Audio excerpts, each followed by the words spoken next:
हे mister माली मिस्र, आज हम बात करेंगे संगीमा ड्रामे की लास्ट एपिसोड के बारे में कि इस ड्रामे का एंड किस तरह से आपको दिखाया जाएगा। और मैं बड़ा हैरान हुआ कि मतलब पहली एपिसोड से लेके 19th एपिसोड तक मैं इस ड्रामे की एक एक एपिसोड पे रिव्यू कर रहा था और ड्रामा काफ़ी स्लो, सटल और बोरिंग से चल रहा था। लेकिन जैसे ही आज से महीना डेढ़ पहले मैंने इस पर रिव्यू स्टॉप किए, इतना ज़्यादा इंटरेस्टिंग हो गया कि मतलब फैंस की तरफ से बहुत प्रेशर था कि आप ये ड्रामा देखें तो सही। हर वीक के बाद जब लोग मुझे कहते थे कि ड्रामा इंटरेस्टिंग हो गया तो मैं यकीन नहीं कर रहा था। लेकिन रिसेंटली जैसे ही मैंने इसकी 4 एपिसोड्स देखी हैं, आई वाज लाइक वाओ, क्या कमाल के ट्विस्ट आए हैं, क्या कमाल की चल रही है स्टोरी। और आज मैं इस ड्रामे का सस्पेंस खत्म करने वाला हूँ। आप लोग भी हिलमत की शक्ल देख देख के थक गए होंगे कि यार क्या है बंदा बोरिंग सा, हर वक्त हमें एक ही बेचारा रोता रहता है कि हाय मेरे बाप को ये कर दिया, इन लोगों ने मार दिया। क्या सीन बना और क्या बनेगा, एंड किस तरह से होगा, इन सभी क्वेश्चंस के आंसर मैं आज के शुरू में करने वाला हूँ। फिर जो नए लोग आए मेरे चैनल पर जल्दी से दबा दें सब्सक्राइब का बटन, जिसे कहते हैं इंस्टाग्राम पर फॉलो या ऐप मालूम, क्योंकि आपके सभी क्वेश्चंस के आंसर मैं वहां पर करने वाला हूँ। वीडियो का जिस लगता है हम स्टार्ट कर सकें वो सुपर रिव्यू, तो चले आगे बढ़ते हैं।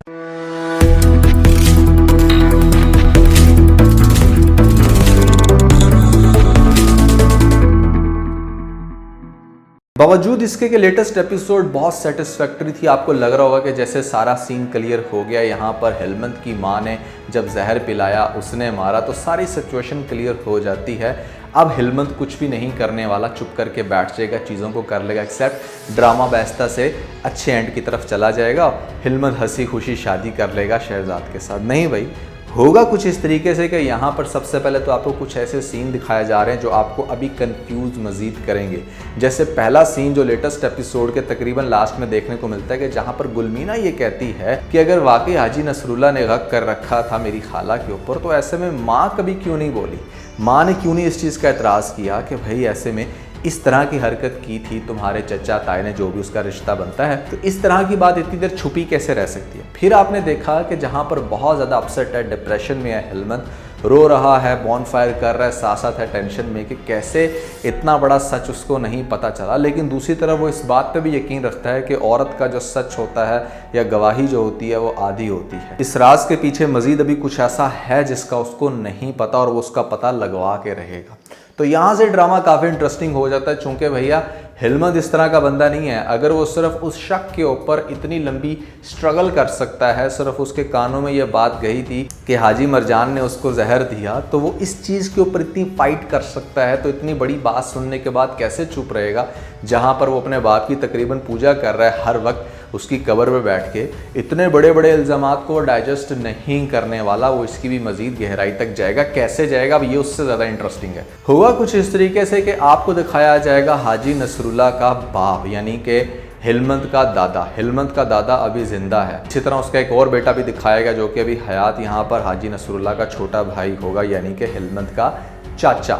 अब यहाँ पर आपको बड़ा एक इंटरेस्टिंग सीन दिखाया जाता है कि जहाँ पर आपको इन लोगों की थोड़ी सी नेचर को समझने में काफ़ी आसानी होगी। ये लोग काम क्या करते हैं, जुआ करते हैं, 2 नंबर गलत काम करते हैं। और ऐसे में जब पोते को दिखाया जाता है कि पोता काफ़ी ज़्यादा बहस कर रहा है अपने दादा के साथ या परदादा जो भी उसका रिश्ता बनता है, तो वो वहाँ पर उसकी जान लेने पर आ जाता है। इवन कि अपने बच्चे को कहता है कि इसको इतना मारो कि इसके कपड़े फाड़ दो, इसका साथ बुरा सलूक करो। कि इस लेवल की ये जालिम फैमिली दिखाई गई है कि पोता जब कोई भी हक की या सच की बात कर रहा है तो यहाँ पर दादा कितना जालिम हो जाता है। अब जब उसी सिनेरियो में इस चीज़ को फर्दर इन्वेस्टिगेट करने के लिए पता करता करता आएगा हेलमंत अपने दादे के पास, तो आगे कुछ ऐसे क्वेश्चन करेगा जो कि दादा बड़ा हैरान होगा। सबसे पहले देखेगा कि मतलब ये कौन है, बताएगा उसको उसका छोटा बेटा कि ये नसरुल्लाह का बेटा है हेलमंत। अच्छा, फिर वो नसरुल्लाह का बेटा है हेलमंत और उसके आगे आके इस तरह के क्वेश्चन क्यों कर रहा है। दादा भी उसका काफ़ी शातिर है, वो इस चीज़ का पता लगवाने की कोशिश करेगा कि क्या चल रहा है लसपिरान के अंदर, क्यों इसने मेरे से आके इस तरह के सवालात किए।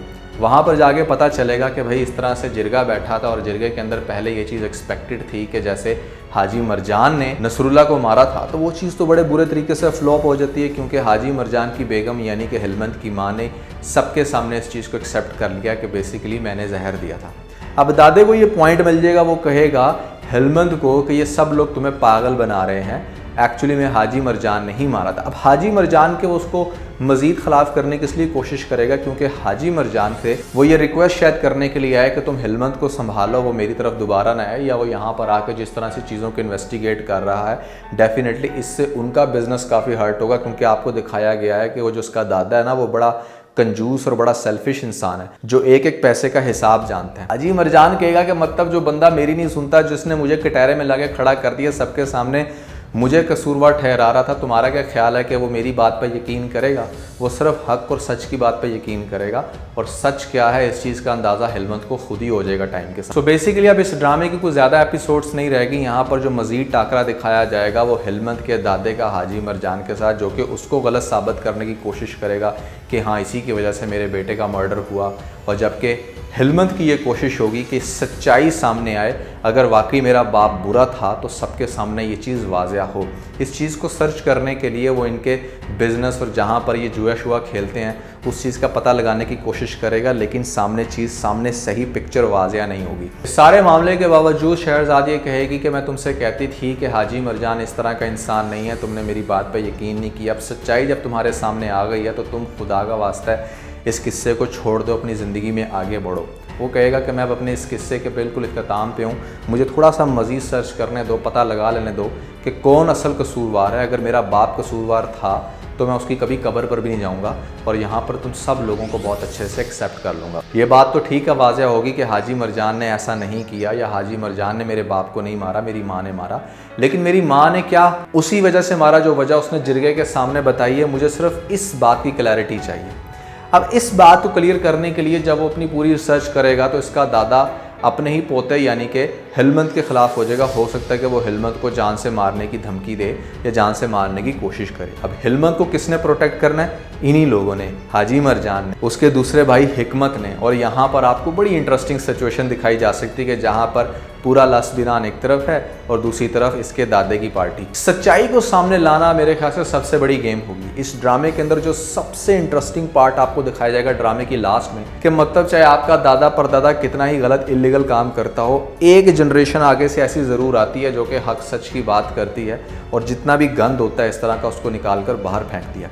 जैसे कि आपने देखा कि इसका वो जो पोता है वो अब बिल्कुल भी इस चीज़ को एक्सेप्ट नहीं कर रहा, और वो इसके मुंह पे कहता है कि तुम गलत हो। अब हिलमत भी चूंकि पोता हुआ तो यहाँ पर एक पोता उस छोटे पोते से मिलेगा इनके, यानी कि जिसको मार पड़ी है। हिलमत उससे पूछेगा कि वो उसको सच्चाई बताए कि ये कहाँ पर काम करते हैं, किस तरह का इलीगल इनका काम है, और वो सारे प्रूफ्स इकट्ठे करके मेरे ख्याल से जिरगे में सबके सामने रखेगा और इस चीज़ की क्लैरिटी करवाएगा कि भाई यहाँ पर ये जो दादा है मेरा, ये सबसे बड़ा 2 नंबर है, और इसी को मेरे ख्याल से एंड पे विलन के तौर पे पेश करके सबके सामने सजा दी जाएगी, क्योंकि इसी की वो परवरिश थी नसरुल्ला जिसने पूरे गांव में गंद फैलाया और यहाँ पर आगे जाकर अब तक तूफान आते रहे। तो इस तरह से ड्रामे को कंक्लूड किया जाएगा और फिर जाके आपको दिखाया जाएगा कि हिलमत की जान को थोड़ा सा सुकून आया है, उसके सामने सारी पिक्चर क्लियर हुई है कि किस तरह से उसका बाप जो है वो एक अच्छा इंसान नहीं था, माँ ने जो डिसीजन लिया वो बहुत अच्छा था। हाजी मरजान से भी जाके मेरे ख्याल से माफ़ी मांगेगा कि जितनी भी उसने उसके अगेंस्ट फ़ाइट की या जितना उसको बुरा भला कहा, उसकी ये हिम्मत है कि उसने इतना ज़्यादा उसको बर्दाश्त किया।